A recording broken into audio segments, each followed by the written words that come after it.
ये कहानी कुछ ऐसे रॉबर्स की है जो एक बैंक के अंदर रॉबरी करने के लिए जाते हैं, लेकिन कुछ ऐसा होता है कि वो वहां से निकल नहीं पाते और अब उन्हें पता चलता है कि बैंक के अंदर एक ऐसी बेशकीमती चीज है जिसके सहारे वो यहाँ से निकल सकते हैं। Bollywood silver screen presenting to steal from a thief. कहानी की शुरुआत होती है वेलेंसिया सिटी से, जहां पर ट्रैफिक में फंसी बैंक की एक डायरेक्टर को दिखाया जाता है। बारिश बहुत तेज हो रही है, साथ ही रेडियो में बताया जा रहा होता है कि जल्दी तूफान आने वाला है, इसीलिए हर कोई अपने आप को सुरक्षित रखे। इसके बाद बैंक की डायरेक्टर एक आदमी को कॉल करती है और पूछती है कि बैंक से जिन एम्प्लॉयज को निकाला जा रहा है उसमें उसका नाम है या नहीं। दूसरी तरफ से वो आदमी बताता है कि मुझे इस बारे में कोई इंफॉर्मेशन नहीं है। बैंक की डायरेक्टर कहती है कि अगर मेरा नाम हुआ भी तो तुम किसी को मत बताना, और अब वो अपनी गाड़ी से निकलकर बैंक पहुंच जाती है, जहां पर वो बैंक के सिक्योरिटी अलार्म को ऑन करने के लिए कहती है। उसे बताया जाता है कि बारिश की वजह से बहुत ज्यादा ट्रैफिक है, इसीलिए अब तक स्टाफ नहीं आया। दोपहर तक जब स्टाफ आएगा तब उसे ऑन कर दिया जाएगा। और अब बैंक की डायरेक्टर एक बार फिर से उसी आदमी को कॉल करके पूछती है, क्या लिस्ट में मेरा नाम है?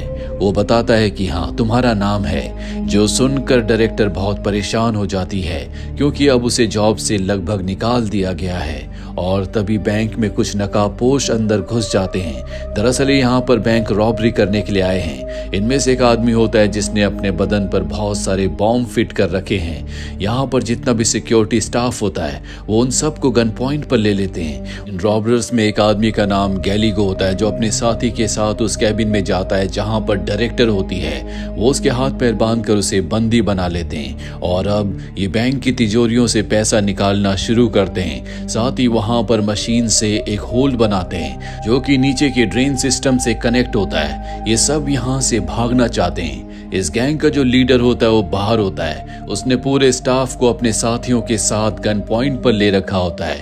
तभी वो देखता है कि स्टाफ के एक मेंबर ने अलार्म बटन दबा दिया है, जो देखकर उसे बहुत गुस्सा आता है। वो उसे बहुत बुरी तरह से मारता है और कहता है कि मैं इस पूरी बैंक को बॉम्ब से उड़ा दूंगा। यहाँ पर एक लेडी होती है, वो कहती है कि घर पर मेरा बेटा इंतजार कर रहा है, प्लीज ऐसा मत करो। और अब गैंग का जो लीडर होता है वो सबसे कहता है कि तुम्हारे पास 90 सेकंड्स हैं, तुम अपने लोगों से बात कर सकते हो। सभी लोग अपने घर पर फोन करते हैं। दरअसल गैंग का लीडर सबको डरा रहा होता है, उसका किसी को मारने का कोई इरादा नहीं होता।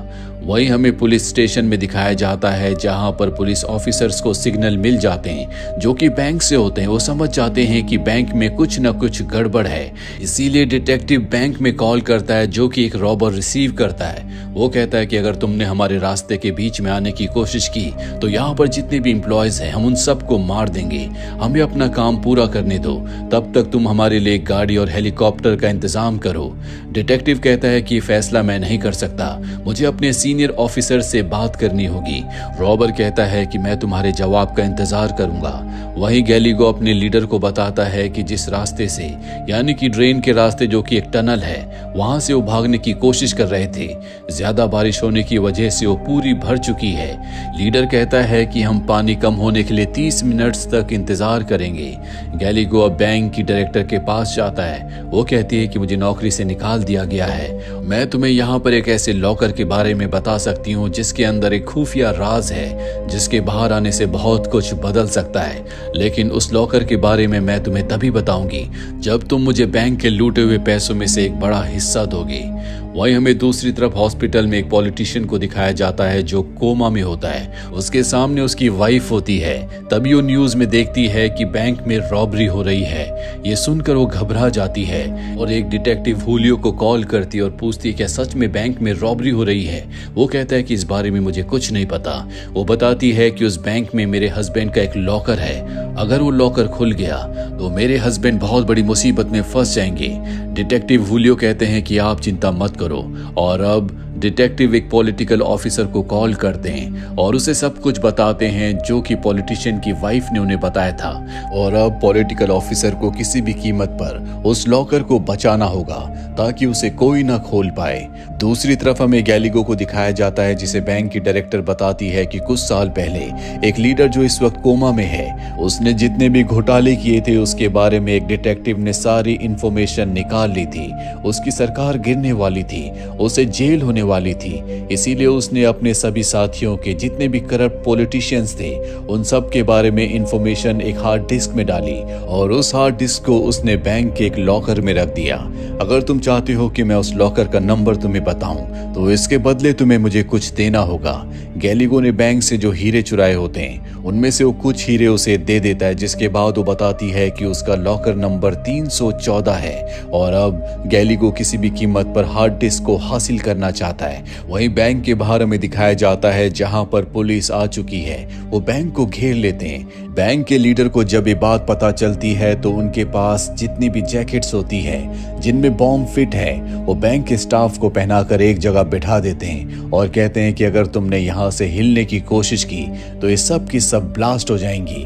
और अब जितने भी गैंग मेंबर्स होते हैं वो सब के सब नीचे टनल में चले जाते हैं जहां पर पानी है। लेकिन एक मेंबर जब आगे जाकर देखता है तो पानी का बहाव बहुत तेज होता है, इसीलिए इन सब को वापस बैंक में आना पड़ता है। दूसरी तरफ हमें पॉलिटिकल ऑफिसर को दिखाया जाता है जिसके साथ कुछ और लोग भी होते हैं। उन्हीं में से एक आदमी बताता है कि अंदर जितने भी लोग हैं जो कि रॉबरी कर रहे हैं उनमें से जो उनका लीडर है पहले वो खुफिया विभाग में काम करता था, लेकिन अब वो पैसे लेके दूसरे लोगों के लिए काम करता है। मैंने उसे कॉन्ट्रैक्ट दिया है ताकि वो लॉकर नंबर 314 से उस हार्ड डिस्क को हासिल करके मुझे सौंप सके।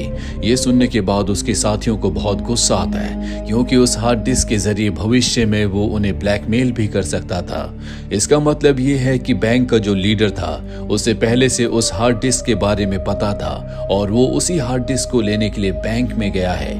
वहीं बैंक में हमें पूरी गैंग को दिखाया जाता है जहां पर लीडर बहुत परेशान होता है क्योंकि बारिश की वजह से इनका प्लान पूरी तरह से बदल चुका है। लीडर अब सबको बताता है कि इस बॉक्स के इस हार्ड डिस्क के बारे में मुझे पहले से पता था और जब तक ये हमारे पास है पुलिस हमें कुछ नहीं कर सकती। मुझे इस बॉक्स इस हार्ड डिस्क को यहाँ से निकालने के लिए किसी ने कॉन्ट्रैक्ट दिया था जिसके बदले मुझे अच्छे खासे पैसे मिलते। और अब इन्हीं का एक साथी ये जानना चाहता है कि इस हार्ड डिस्क के अंदर क्या है, इसीलिए वो उसे कंप्यूटर से कनेक्ट करता है जिसमें एक पजल होता है, लेकिन वो पजल को सुलझा नहीं पाता जिससे पूरी की पूरी हार्ड डिस्क फॉर्मेट हो जाती है। वही पॉलिटिकल ऑफिसर अब इस केस को सुलझाने के लिए एक दूसरे आदमी को हायर करते हैं जिसका नाम मेलिजो होता है। मेलिजो सबसे पहले गैंग के लीडर से मिलता है और कहता है कि मैं तुम्हें यहाँ से निकलवा सकता हूँ, इसके बदले तुम्हें मुझे वो हार्ड डिस्क देनी होगी। वो उसकी डील मान जाता है। मेलिजो कहता है कि मुझे कुछ वक्त चाहिए, तुम्हें मेरी इंस्ट्रक्शंस को फॉलो करना होगा। और अब बड़ी चालाकी से मेलिजो यहाँ पर जितने भी ऑफिसर्स होते हैं उन सबको अपने लोगों से रिप्लेस कर देता है ताकि हार्ड डिस्क और इस मिशन के बारे में किसी को कुछ पता ना चले। वहीं गैंग के लीडर को पता चल जाता है कि हार्ड डिस्क में जितना भी डेटा था वो सारा का सारा फॉर्मेट हो चुका है। इससे वो बहुत परेशान हो जाता है, लेकिन ये बात सिर्फ इन्हें पता है और अब वैसे भी उसके पास यहाँ से निकलने का रास्ता है। उसे सिर्फ मेलिजो की इंस्ट्रक्शंस को फॉलो करना होगा। वहीं मेलिजो के ऑफिसर अब गेट पर आ जाते हैं। जल्दी गैंग का लीडर अपने सभी लोगों के साथ वहां पर पहुंचता है। इनके पास बैंक की डायरेक्टर भी होती है जिसे बंदी बनाकर लाए होते हैं ताकि पुलिस इनके ऊपर हमला ना करे। यहाँ पर गैंग के लीडर को समझ में आ जाता है कि ये इन सब को मारना चाहते हैं, इसीलिए दोनों तरफ से गोलीबारी होना शुरू हो जाती है। जिस गोलीबारी के चलते एक गोली बैंक की डायरेक्टर के हाथ में लग जाती है। ये उसे अंदर ले जाते हैं और एक सुरक्षित जगह पर छोड़कर वहां से चले जाते हैं ताकि उसे हॉस्पिटल ले जाया जा सके। पुलिस उसे रेस्क्यू करके हॉस्पिटल पहुंचा देती है। वहीं गैंग के जितने भी मेंबर्स होते हैं वो एक बार फिर से बैंक के अंदर फंस चुके हैं। इसके बाद लीडर मेलिजो को कॉल करता और कहता है कि तुमने ये अच्छा नहीं किया। मेलिजो कहता है कि तुम्हारे पास और कोई रास्ता नहीं है, तुम अपने आप को पुलिस के हवाले कर दो। मैं वादा करता हूं कि मैं जल्दी तुम्हें जेल से निकलवा लूंगा। लेकिन इस वक्त लीडर को कुछ समझ नहीं आता। उसे अपना अंत अपने सामने दिख रहा है। वो अपने दिल की बात गैलिगो को बताता है। इनकी बातों से हमें पता चलता है कि ये प्रोफेशनल चोर नहीं है, इनके ऊपर कर्जा है और उसी कर्जे को उतारने के लिए इन सब ने बैंक लूटने का फैसला किया। दिया, जो कि अब सब के सब फंस चुके हैं।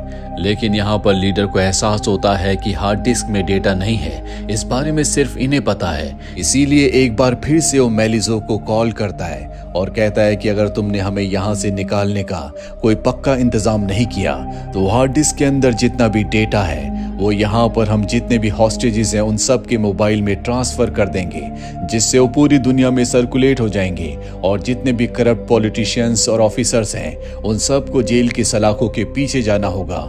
ये बात सुनकर मेलिज़ो भी डर जाता है, क्योंकि हार्ड डिस्क के अंदर उसके खिलाफ भी सबूत हैं, वो भी उन्हीं पॉलिटिशियंस के साथ हमेशा से मिला हुआ था। मेलिज़ो इसके बाद पॉलिटिकल ऑफिसर को कॉल करता है जिसने मेलिज़ो को हायर किया है और उसे बताता है कि तुम्हें खुद उस गैंग के लीडर से बात करनी होगी और इस मामले को सुलझाना होगा, वरना हम सबको जेल की सलाखों के पीछे जाना होगा। और अब पॉलिटिकल लीडर खुद गैंग के लीडर से और गैलिगो से मिलने के लिए जाता है और उन्हें कहता है कि तुम अपने आप को पुलिस के हवाले कर दो, मैं वादा करता हूं कि तुम सबको जल्दी जेल से मैं निकलवा दूंगा।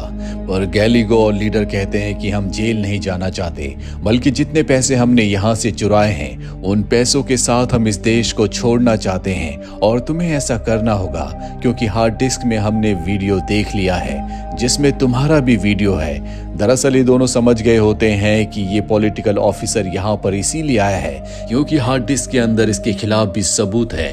पॉलिटिकल ऑफिसर वहां से निकल जाता है और अब वो गाड़ी का इंतजाम करके इन सबको यहाँ से निकलवाना चाहता है। और उन सबको निकलवाने से पहले वो एक बार फिर से गैंग के लीडर को कॉल करता है और कहता है कि तुम्हें वहां से निकलवाने से पहले मैं वीडियोस को देखना चाहूंगा।